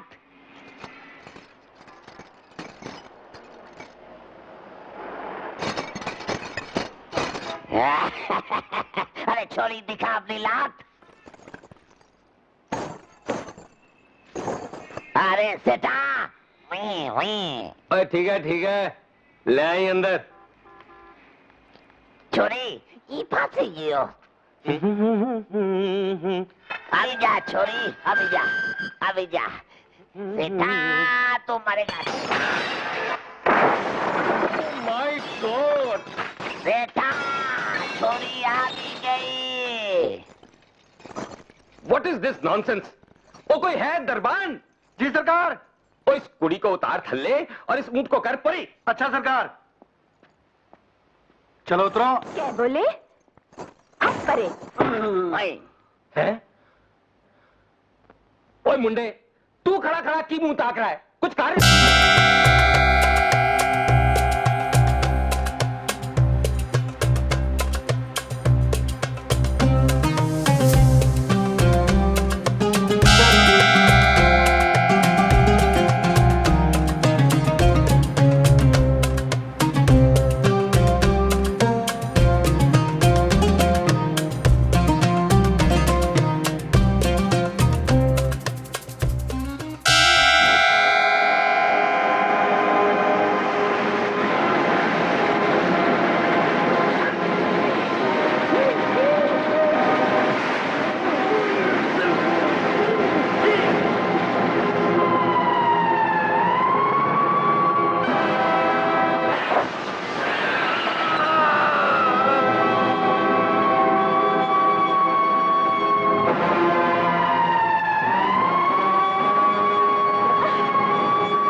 दोस्त का फेंका पत्थर भी फूल समझकर कबूल किए लेता हूं आशुतोष।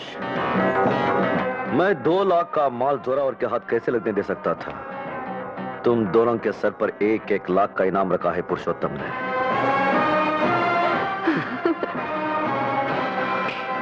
चलो मेरे साथ। कैसा भी प्लान बना ले, दशहरे पर रावण तो जलेगा ही, बकौल आपके वो रावण जो राम बना घूम रहा है। बगुला भगत और चालाक लोमड़ी की उस नाजायज औलाद को उसी के हथियारों से मारना होगा।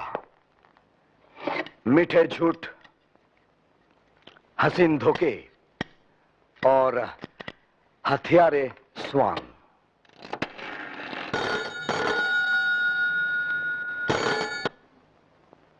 पुरुषोत्तम न पुरुष न उत्तम, जानवर से भी कम। दशहरे के मेले में तो आएगा ना तू, वहां हम भी पहुंचेंगे रावण, तेरी चिता पर आग तापने के वास्ते।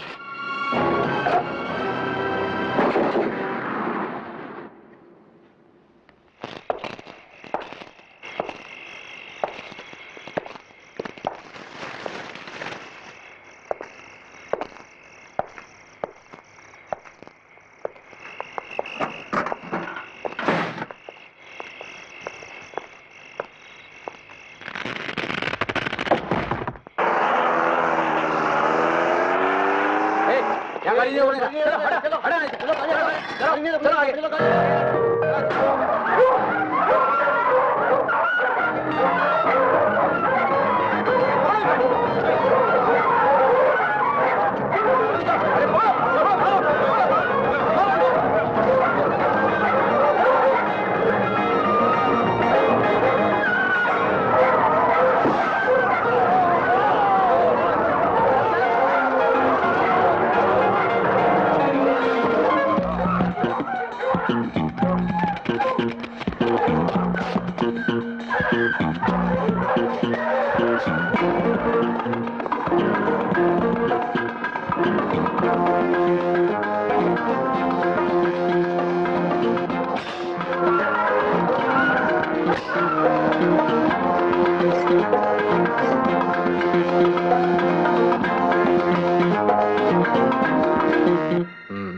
मेरा शक सही निकला। जोरावर। Yes sir. सवारी तैयार है ना? जी हाँ, बस आपके इशारे की देर है।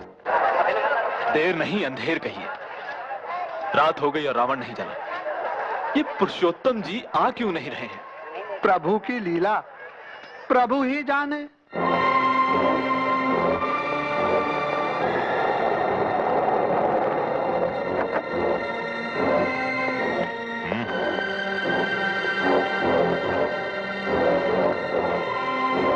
मेरे पीछे आओ।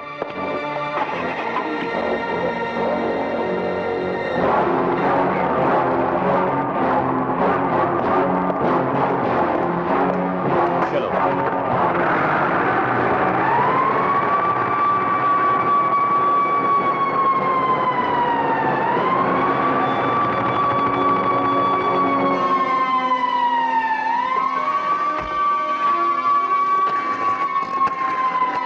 हेलो, मैं आशुतोष। पलिता ठीक से लगा दिया है। धमाका करने के लिए तैयार हो जाओ। हम तैयार हैं। चले? चलिए। आइए।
नहीं बाबा ने। ये क्या कर रहे हो? हमारी माता जी। क्या? हाँ देखो।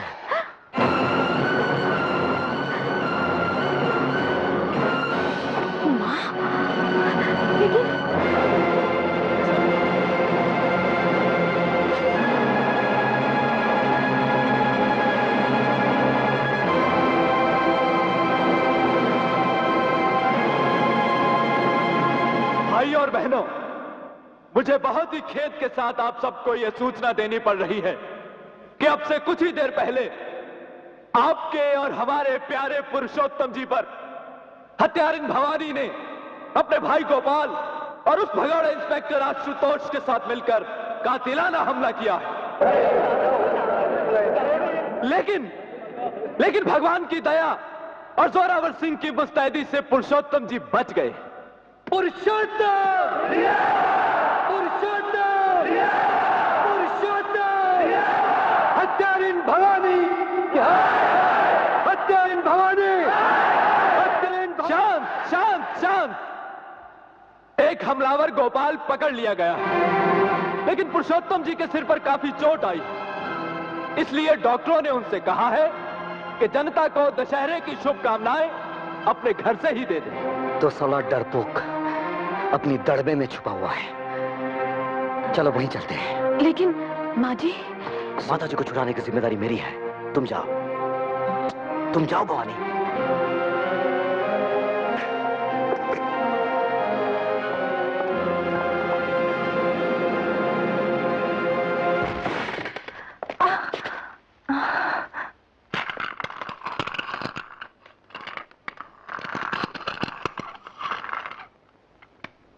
नमस्कार। मुझे अफसोस है कि मैं आपकी अगवानी करने के लिए, आपका आशीर्वाद लेने के लिए रामलीला मैदान में नहीं आ सका। आपने सुना होगा कि आज कुछ लोगों ने मेरी जान लेने की कोशिश की। भगवान ने मुझे बचा लिया, क्योंकि वो चाहता है कि मैं अपने गरीब भाइयों और बहनों की सेवा करता रहूं। अब्दुल सत्तार, हट जा मेरे सामने से। आज तो मुझे मेरी मौत भी नहीं हटा सकी जोरावर सिंह। उसको भी मेरी कसम पूरी होने तक रुकना होगा।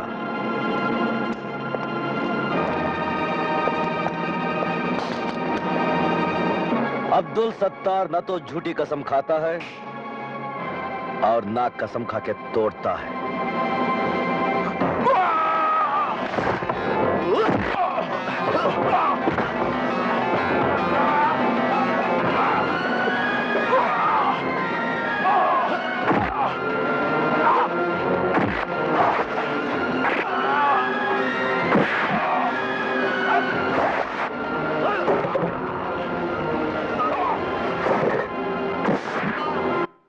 मैं राजनीति में इसलिए आया कि मैंने देखा भ्रष्ट और निकम्मी बिरादरी नया सवेरा लाने के नाम पर हर 5 साल बाद हमारे और आपके वोट से सत्ता में आती है और वही पुराने अंधेरे हमें और आपको बांटती चली जाती है।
तो मैं उस दुखियारी जनता का नुमाइंदा बना जिसके कान पुराने और खोखले नारे सुनते सुनते पक गए थे और जिसकी आंखें नए सवेरे की राह देखते देखते थक गई थी। मैंने कभी नया सूरज और नया सवेरा लाने का दम नहीं भरा। इतना ही कहा कि अगर आपकी कृपा हुई, अगर आपका सहयोग मिला, तो ये कोशिश जरूर करूंगा कि आपकी कुटिया का दिया भ्रष्टाचार के अंधड़ से बुझता ना रहे। आज भी मैं आपको कुछ देने का वादा नहीं करता, मगर हां, मैं आपको वो जरूर लौटा सकता हूं और लौटाऊंगा जो कभी आपका था लेकिन भ्रष्ट लोगों ने आपसे छीन लिया था। तू क्या लौटाएगा पुरुषोत्तम? तू तो भारत को गारत करेगा। चल अपना नकाब उतार और दिखा जनता को अपना चेहरा। क्या मजाक है? मजाक बहुत संगीन है। अरे कोई है? यहाँ हमारे सिवा कोई नहीं है। इसका गम मत कर, क्योंकि अब तेरे लिए हर इंसान से खतरा है। हर स्थान में खतरा है। इस कमरे में भी, हमसे भी। भ्रष्ट बिरादरी के भाड़े के हत्यारों, बहुत हो गया तुम्हारा नाटक। भ्रष्ट बिरादरी का सरपंच तो तू है पुरुषोत्तम। तूने अपने एक बेईमान साथी रौनक लाल को कंगला टोला की जमीन दिलाकर करोड़ों रुपए का नफा करवाया। बोल हाँ। तूने दानमहल को कंगला टोला वालों के लिए पुरुषोत्तम नगर बनाने का ठेका दिलवाया है। तूने धर्मदास को हर सरकारी खरीदी पर 5% कमीशन दिलाया। तूने गरीबी हटाने के नाम पर अपने दोस्तों की अमीरी कुछ और बढ़ा दी।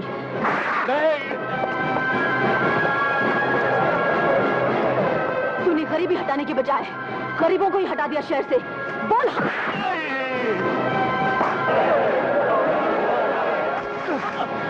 तूने मेरी बहन दीपाली का खून करवाया। बोल भवानी, तूने हमारे पिताजी करमवीर गणेश दत्त को मारा था।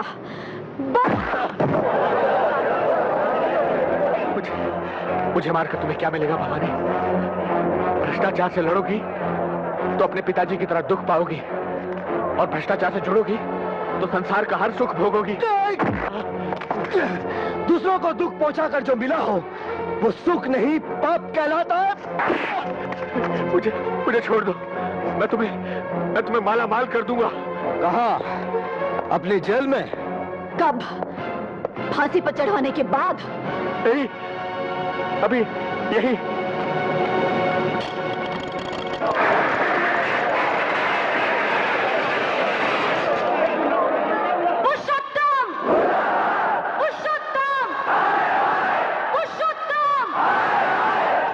किसी अत्याचारी के पास इतना धन नहीं होता पुरुषोत्तम कि जनता की ईमान को खरीद सके। भवानी!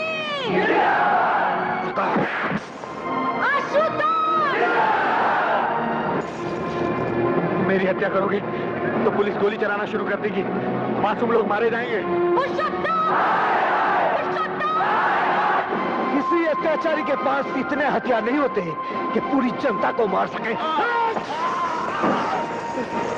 कोई इनका बाल बांका करके तो देखे। बेटी,